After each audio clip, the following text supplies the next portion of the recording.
مولاي صل وسلم دائما ابدا على حبيبك তাফসীরে কাবীরের মধ্যে আছে হযরত মুসা আলাইহিস সালাম যাচ্ছিলেন আল্লাহ তাআলার সাথে কথা বলার জন্য, খুব তাড়াহুড়ো করে যাচ্ছেন, দেখলেন যে একটা কবরের মধ্যে আযাব হচ্ছে। মুসা আলাইহিস সালাম খুব দ্রুত যাচ্ছেন, সেখানে দাঁড়ানোর সুযোগ পেলেন না, এবং যে জিম্মাদারি আল্লাহ তাআলা দিলেন সেই জিম্মাদারির ফাঁকে ওই কবরবাসীর জন্য কিছু কথা বলবেন সেটাও তিনি সুযোগ পেলেন না। যখন আল্লাহ তাআলার সাথে কথা বলে আসছিলেন, ওই জায়গায় আসার পরে মনে আসছে, হায় হায়, এইখানে একটা কবর ছিল যেখানে আযাব হয়েছিল, আমার তো একটু দোয়া করা দরকার, আল্লাহ তাআলার কাছে বলার দরকার ছিল যে আল্লাহ ওই কবরবাসীকে আপনি মাফ করে দেন। কারণ জাহান্নাম এত ভয়ানক, এত ভয়ানক, পৃথিবীর কোন মানুষ যদি দেখে একটা মানুষের আযাব হচ্ছে, সে যত বড়ই শত্রু হোক, তার জন্য ওখানে নামাজ পড়ে সিজদা করে আল্লাহ তাআলার কাছে দোয়া করবে যে আল্লাহ এই মানুষকে তুমি মাফ করে দাও। জাহান্নাম এত ভয়ানক। মুসা আলাইহিস সালাম দোয়া করার জন্য চাইলেন, এখানে কোন কবরের মধ্যে আযাব হচ্ছে? দেখবেন সেই কবরবাসীদের মধ্যে কোন কবরের মধ্যে আযাব হচ্ছে না। মুসা আলাইহিস সালাম চিন্তিত হলেন, ঘটনা কি? যাওয়ার সময় দেখলাম এই কবরের মধ্যে আযাব হচ্ছে, আয়েশা খোঁজ খুঁজতেছি, দেখতেছি কোথাও আযাব হচ্ছে না, ঘটনা কি? এর মধ্যে মুসা আলাইহিস সালামের কাছে হয়ে চলে আসতো। আল্লাহ বললেন, মুসা, তুমি যেই কবর খুঁজতেছ, যেই জায়গায় খুঁজতেছ, সবই সঠিক, কিন্তু এই কবরবাসীর হালাত তোমার জানা নাই। এই কবরবাসীকে আমি আল্লাহ তাআলা ইতিপূর্বে মাফ করে দিয়েছি। কেন মাফ করে দিয়েছে তুমি জানো? এই যখন মৃত্যুবরণ করছিল, দুনিয়া থেকে বিদায় নিচ্ছিল, তার স্ত্রীর গর্ভে এক সন্তান ছিল।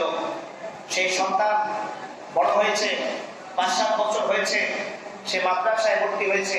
সেই যুগের, সেই সময়ের, সেই সিস্টেমের মাদ্রাসা, যেটা মুসা আলাইহিস সালামের ধর্ম সেখানে চর্চা করা হতো, সেই মাদ্রাসা, আমাদের এই মাদ্রাসা নয়, সেই মাদ্রাসা, সেই সিস্টেমের মাদ্রাসা, হয়তো ভিন্ন একটা রূপ ছিল, ভিন্ন একটা ধর্ম ছিল। এবং প্রত্যেক যুগের মধ্যে যেই নবী মানুষদেরকে আল্লাহর দিকে আহ্বান করেছেন, সমস্ত যুগের সমস্ত নবীদের একটা বাক্য সবার জন্য সমান ছিল, লা ইলাহা ইল্লাল্লাহ। আদম সফিউল্লাহ, লা ইলাহা ইল্লাল্লাহ। নূহ নবী আল্লাহ, লা ইলাহা ইল্লাল্লাহ। ইব্রাহিম খলিলুল্লাহ, লা ইলাহা ইল্লাল্লাহ। মূসা কালিমুল্লাহ, লা ইলাহা ইল্লাল্লাহ। ঈসা রূহুল্লাহ, লা ইলাহা ইল্লাল্লাহ। মুহাম্মাদুর রাসূলুল্লাহ। এই লা ইলাহা ইল্লাল্লাহ শব্দের মধ্যে কোনো কি নাই, কম বেশি সব সমান। আর একটা শব্দের মধ্যে, প্রত্যেক ধর্মগ্রন্থের মধ্যে সমান সমান ভাষায় পার্থক্য হতে পারে, সেই শব্দটা হচ্ছে বিসমিল্লাহির রহমানির রহিম। এটা সব নবীদের ভাষা, বিসমিল্লাহির রহমানির রহিম। তবে এটা ভাষাগত সমস্যা, মানে ব্যবধান হতে পারে। আরবির মধ্যে বিসমিল্লাহির রহমানির রহিম, বাংলায় হচ্ছে আল্লাহ পরম করুণাময়, দয়ালু আল্লাহর নামে আমি শুরু করছি।